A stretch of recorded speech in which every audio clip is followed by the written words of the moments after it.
Bonjour à tous, je vous retrouve pour ce troisième top et flop avec cuisine, beauté et mode. Je commence avec la cuisine et je vais vous présenter cette boisson de chez Hugo le Maraîcher. Alors Hugo le Maraîcher, je vous avais déjà présenté une boisson dans une vidéo top et flop. Et en fait il s'agit de boissons fruits et légumes, des espèces de smoothies qui mélangent des fruits et des légumes. Donc celle que je vous avais présentée était au concombre et ils ont en fait trois parfums. Donc une autre à la betterave que j'ai moyennement aimée, pourtant j'adore la betterave mais bon là c'était un petit peu moyen. Et celui-là par contre était vraiment très bon. Donc là c'est orange, carotte, ananas, mangue, gingembre et citron vert. Donc il y a beaucoup de choses, mais bon voilà, moi j'ai bien aimé, donc si vous avez l'occasion de goûter, ne vous en privez pas. Ensuite on va partir à Saint-Michel-Chef-Chef, à côté de Pornic. Et alors là c'est pas des découvertes, ce que je vais vous présenter, c'est des trucs que j'achète régulièrement, mais voilà, je vous les présente dans les top et flop. Alors d'abord les grosses galettes au caramel que j'adore. Alors vous allez voir, je vais vous montrer la taille des galettes. C'est beaucoup plus gros qu'un paquet de galettes Saint-Michel. Voilà, en fait c'est des petits sachets, il y en a 3 dedans. Donc c'est des galettes Saint-Michel, celles qu'on connaît tous, mais en plus grand et avec des pépites de caramel dedans. C'est un délice. Alors par contre c'est super sucré. Moi honnêtement j'adore le sucre, j'aime beaucoup le goût du sucre. Mais là les 3 galettes, je trouve que c'est quand même un petit peu trop. Peut-être que des sachets de 2 ce serait mieux quand même. Et ensuite toujours à Saint-Michel-Chef-Chef, des galettes Saint-Michel.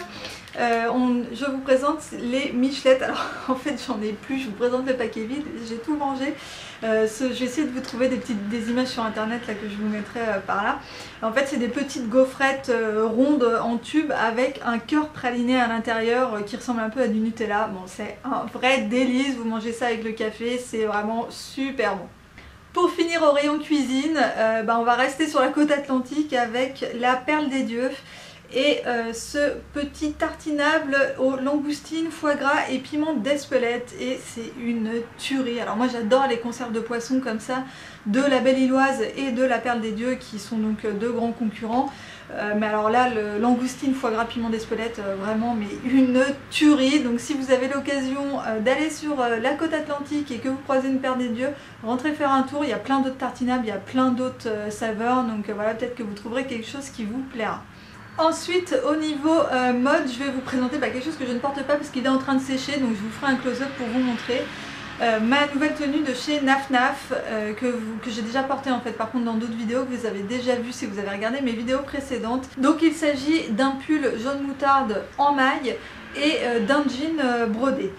Alors Naf Naf, moi j'aime beaucoup, même si c'est un peu cher, enfin c'est plus cher que H&M et Zara par exemple, mais voilà, les vêtements sont vraiment de bonne qualité par rapport aux deux autres marques que je viens de citer. Et les designs sont super sympas, les vêtements sont vraiment bien coupés et tout, donc là vraiment je suis pas déçue. Ça fait plusieurs semaines que je les ai, j'arrête pas de les porter, donc je les ai lavés plusieurs fois, ils n'ont absolument pas bougé, ni en couleur ni la taille, donc voilà, je suis vraiment ravie. On va finir avec un flop maquillage avec une ombre à paupières liquide de chez Primark que j'avais acheté pendant les soldes de cet été. Alors le problème avec cette ombre à paupières, c'est que ça pique la paupière. Alors moi j'ai la peau qui est un petit peu sensible, notamment tout le contour de l'œil.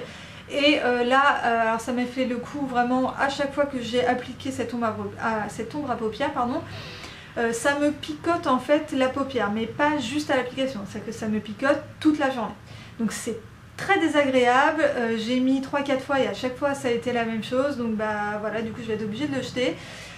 Bon, c'est un petit peu dommage parce que la couleur par contre elle était super, c'était un cuivré un petit peu métallisé, voilà, c'était vraiment super beau. Mais bon, après l'application, j'ai trouvé ça un petit peu bizarre. Alors moi j'ai pas l'habitude d'utiliser des ombres à paupières liquides, c'était la première que j'achetais en fait. Donc je sais pas du tout ce que valent les autres, je sais que NYX en fait beaucoup, c'est un de leurs produits phares. Voilà, donc bon, j'ai trouvé cette application crémeuse un petit peu difficile à travailler, ça sèche très vite en fait, du coup bah vous pouvez pas bien estomper et tout quoi. Voilà pour cette troisième vidéo top et flop, c'était la dernière, je n'ai plus aucun top et flop à vous présenter ce mois-ci. Donc bah, je vous retrouverai en janvier pour les top et flop de décembre, et d'ici là je vous retrouve avec d'autres vidéos DIY ou d'autres vidéos lifestyle. Bye bye.